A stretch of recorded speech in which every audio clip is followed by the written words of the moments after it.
मुश्किल है बड़ी मंजिल और दूर किनारा है। मुश्किल है बड़ी मंजिल और दूर किनारा है। ओ परवाह नहीं हमको, हमें तेरा सहारा है।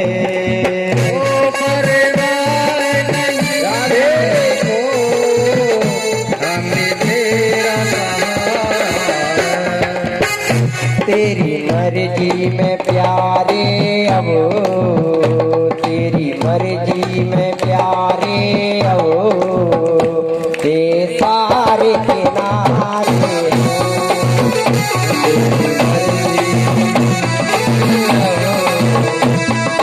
सारे किनारे हमें भगवान के हैं, भगवान हमारे भगवान के हैं, भगवान हमारे वो आए हैं शरण तेरी, तुझको ही पुकारे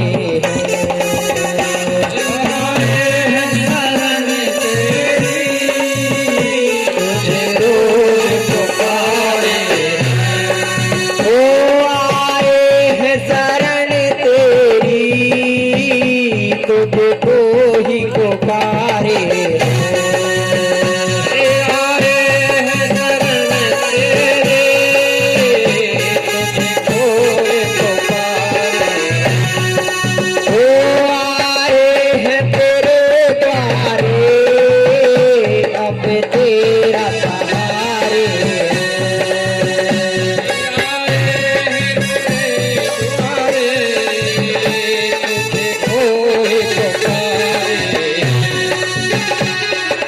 हमें भगवान के हैं, भगवान हमारे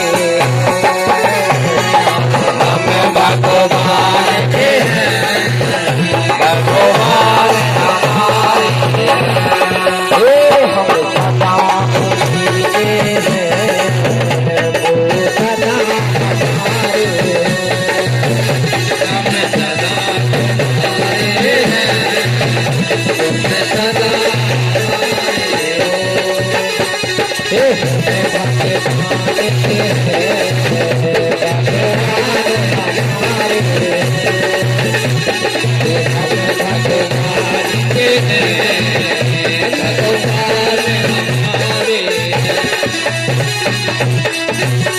बोली भक्ति वत्सल भगवान की जय हो। कामस्तु वसुदेवांशो दग्धा प्रागरुद्रे मन्युमा देहोपपत्ति भूयः। देखते हैं कि रुक्मणी जी का बड़ा भैया पीछा करते हुए आ रहा है।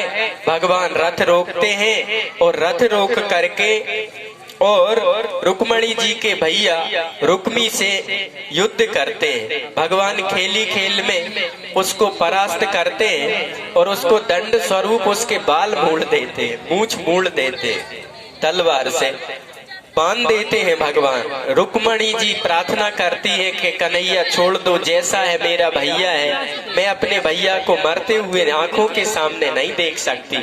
भगवान उसको बांध देते हैं। लज्जित होकर के दोबारा अपने पिताजी के घर नहीं जाता, शिशुपाल के पास नहीं जाता, वहीं रुकता है और अपने मेहनत प्रयास से वहीं अपनी बस्ती, अपना निवास बनाता है। शिशुपाल, दंतवक्र आदि बहुत ज्यादा क्रोधित हो गए कि हमारी बारात खड़ी रह गई और वो ग्वाला हमारी पत्नी को ले गया। बहुत परेशान और आतंकित हो गए हैं शिशुपाल और वो बदला लेने की फिराक में है। भगवान जाते हैं रुक्मणी जी को द्वारिका ले जाते हैं कन्हैया, और वहां पर विधि विधान से पाणी ग्रहण संस्कार होता है। भगवान रुक्मणी जी के साथ द्वारिका नगरी में विराजते हैं और नित्य नई लीला भगवान की हो रही है। अब बात ये आती है कि भगवान ने रुक्मणी जी को मंदिर से ही क्यों उठाया? सुभद्रा और भगवान की बहन सुभद्रा जी को मंदिर से ही क्यों ले गए, और राम जी को जानकी जी जीवन साथी मंदिर से ही क्यों मिली? ये मंदिर इतने इम्पोर्टेंट हमारे धर्म में क्यों बना है? दुनिया के सारे धर्म ये बात कहते हैं कि हिंदू समाज बुत परस्ती करती है, हिंदू समाज मंदिरों में मूर्तियों को पूजती रहती है, परंतु ये साइंस विचारों को समझ में जब आए, जब ये अष्ट मोक्षदायिनी पुरियों में रह करके कोई कुछ दिन निकाले, और संतों महापुरुषों ने जो अपना जीवन दांव पे लगा के, अपनी जवानी दांव पे लगा के, अपने सभी सांसारिक सुख भोगों का त्याग करके जिस परमात्मा की भक्ति में तन मन लगाया, और जिस कृपा से वो आनंदित हुए, उस कृपा में डुबकी एक बार कोई व्यक्ति लगा के देखे कि भगवान की भक्ति में क्या आनंद है, भगवान की प्रीति क्या होती है, ये नवदा भक्ति है क्या, और भगवान का सामर्थ्य, भगवान का प्रेम कैसा है। ये बात जिसने नहीं जानी, नहीं समझी, नहीं अनुभव पे उतारी, वे लोग पूजन पाठ कर्मकांड की बुराई करते हैं। बकाया जिन लोगों को भगवान की भक्ति प्रीति में गहराई में जाना है, वे माघ में, बैसाख में, अधिक मास मोह से ब्रज बिसरत नहीं है, मोह से ब्रज बिसरत नहीं है, ओ रुक्मणी मोह से ब्रज बिसरत नहीं हे मोसे ब्रज बिसरत है नैया ओ रुक्मणी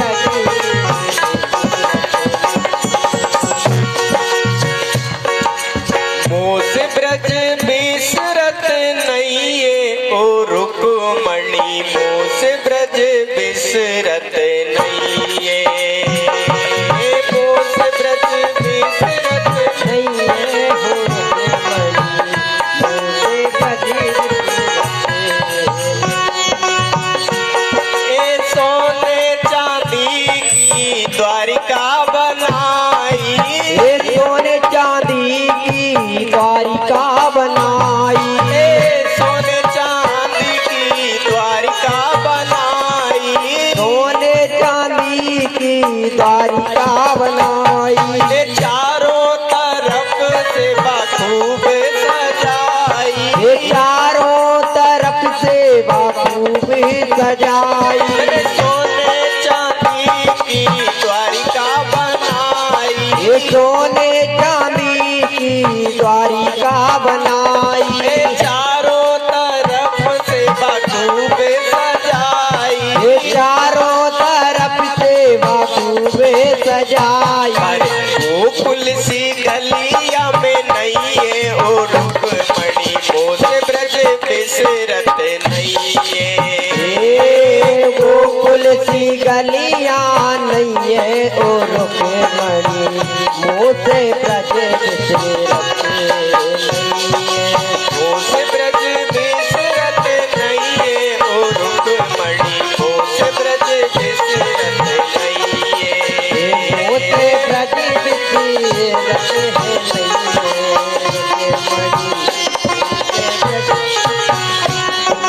मेवा मिठाई का भोजन बनाया,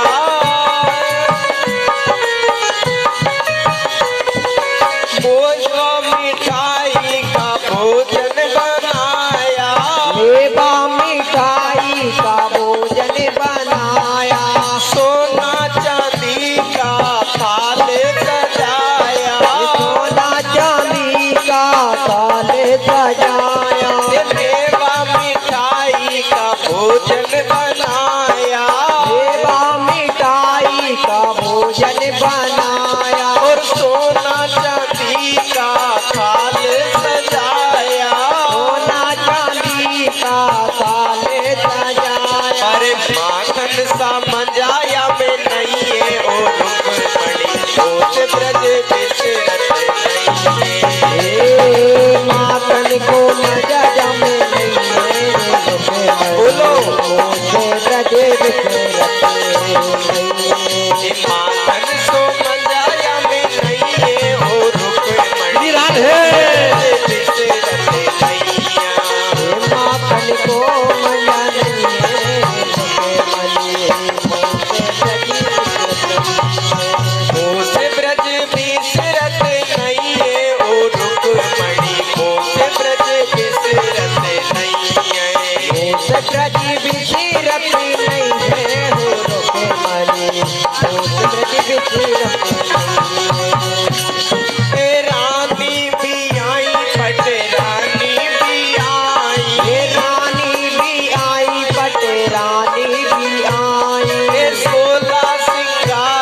रानी भी आई, और 16 श्रृंगार से खूबी सज आई, ये 16 श्रृंगार से खूब सज आई। अरे राधा सी रतियों में नैये और रुक्मणी कोस ब्रज बिसरत नैये।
सच्चिदानंद भगवान की जय।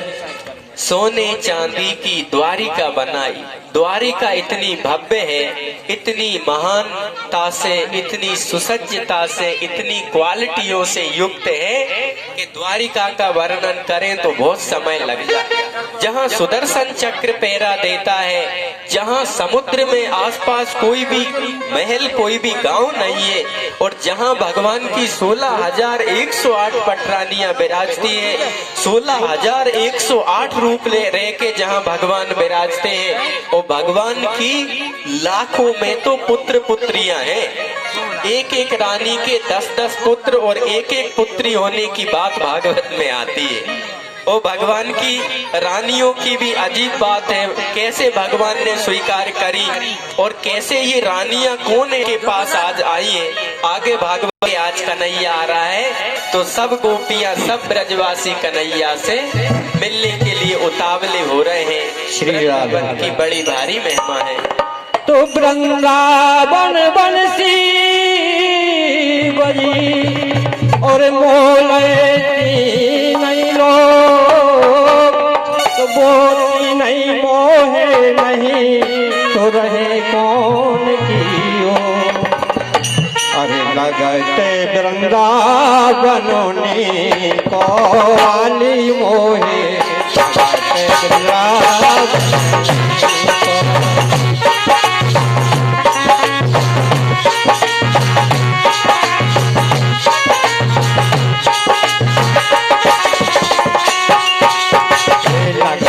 वृंदावन को वाली मोहे, लगते वृंदावन को वाली मोहे, लगते वृंदावन को। और आगे घरे घरे तुलसी ठाकुर सेवा, घरे घरे तुलसी ठाकुर सेवा घर घर तुलसी ठाकुर सेवा घर घर तुलसी ठाकुर सेवा ठाकुर सेवा ठाकुर सेवा को दर्शन गोविंद देखो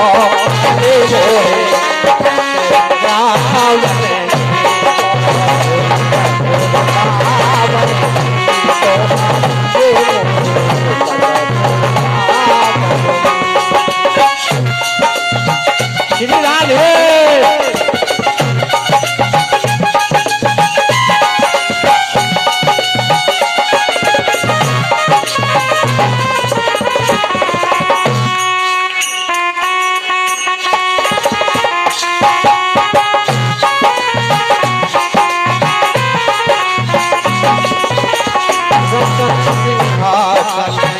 आप विराजे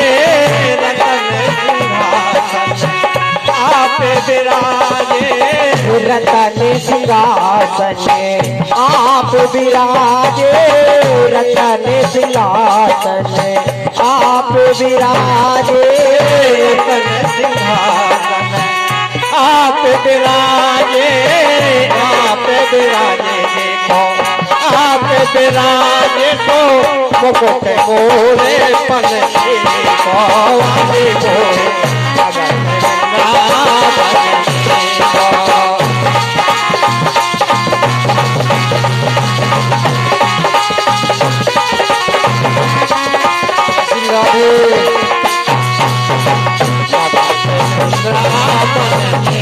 पवाली मोरे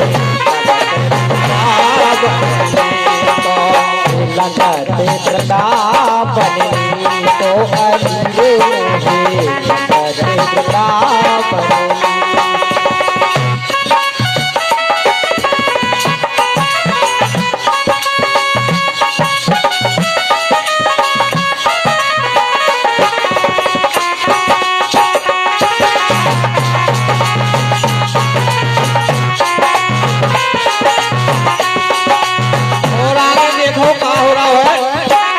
वृंदावन के कुंज गलन में वृंदावन की कुंज गलन में वृंदावन कुंज गलन में वृंदावन की कुंज गलन में कुंज गलन में देखो कुंज गलन में तो भोजन दूध रहे आले मोरे लगते वृंदावन के लगते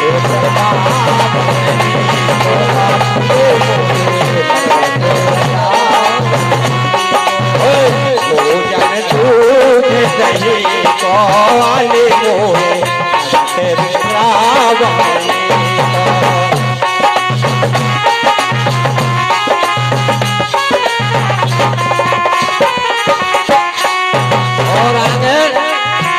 कुंजन कुंजन फिरत राधिका कुंजन कुंजन फेरा तेरा अधिका फिरत राधिका फिरत राधिका फिरत राधिका फेरा तेरा अधिका कुंजन कुंजन फिरत राधिका कुंजन कुंजन फेरा तेरा अधिका सुनते मोरे आले मोरे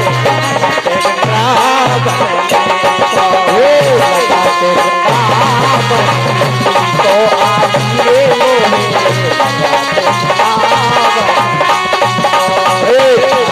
सुनते मोरे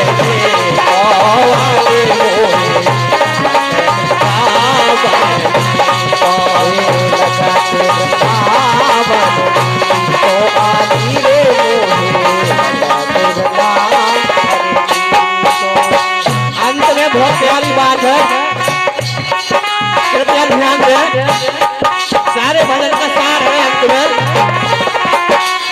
मीरा के प्रभु गिरधर नागर, मीरा के प्रभु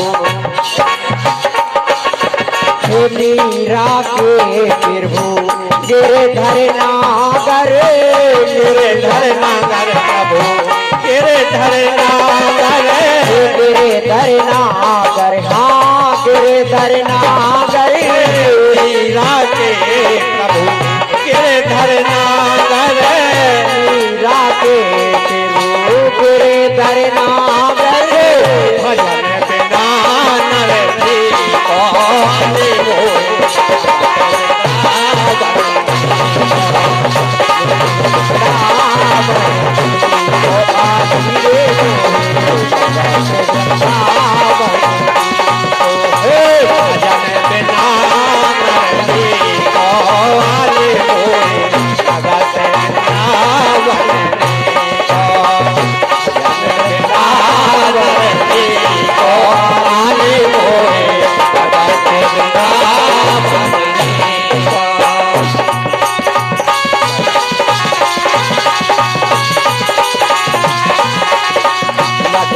बिना नर थी कौन मोए, भगत नावन सच्चिदानंद भगवान की ग्रंथों में दोनों भली बातें आती हैं। एक तो ये आती है कि 12 साल बाद जब कुंभ हुआ था, जब ग्रहण हुआ था, तब भगवान माँ और उनसे गोपियों से मिले थे।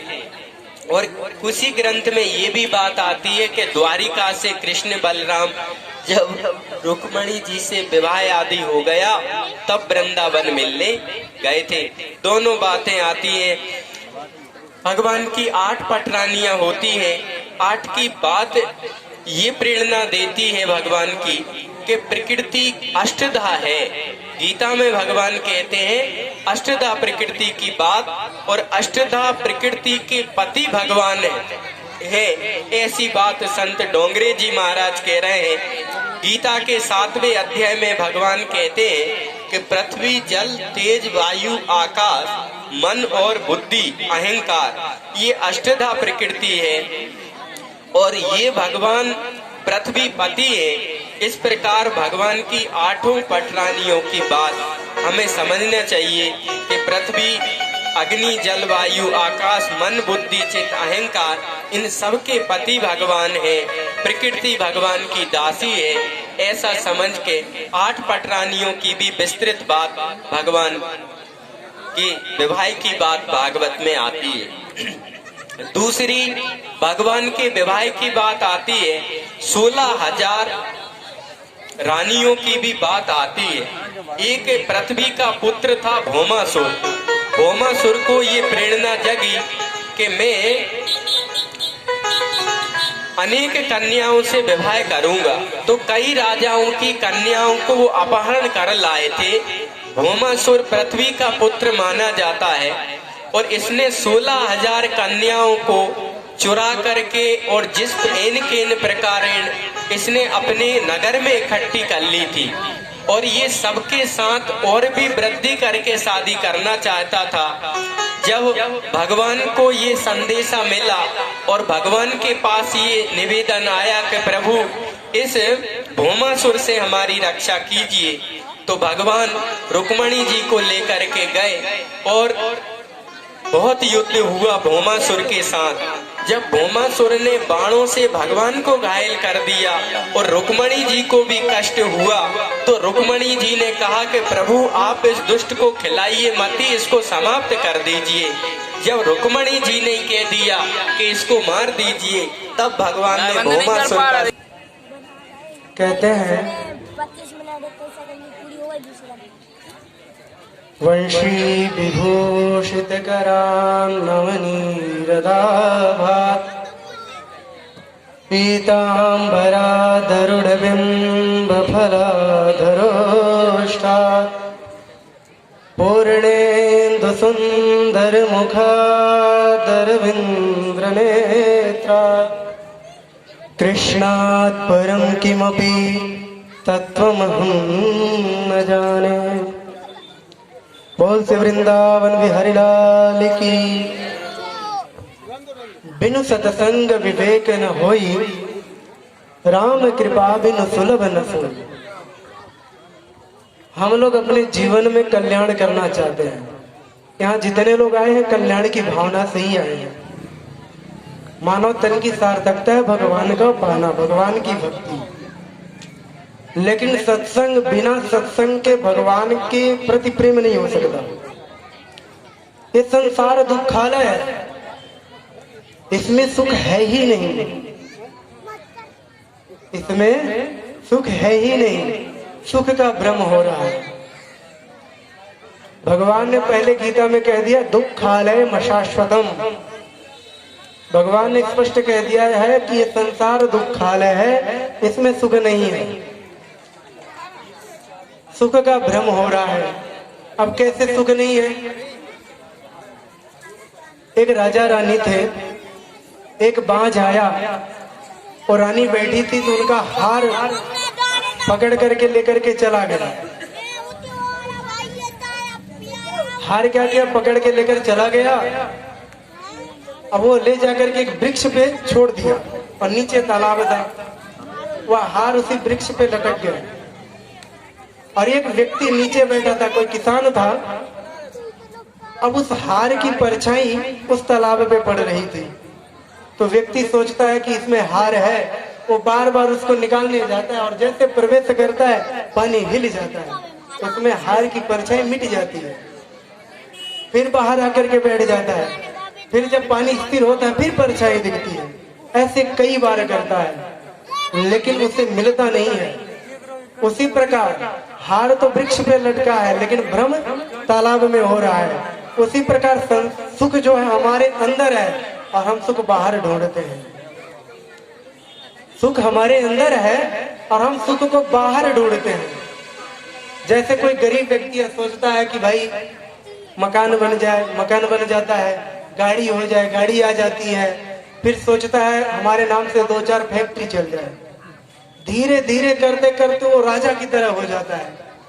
कोई व्यक्ति पूछे भैया सुखी हो गए, तो कहेगा भैया पहले तो शांति से 10 रोटी पाता था, शांति से सोता था, अब तो ऐसी स्थिति हो गई है कि चैन से नींद भी नहीं आती है।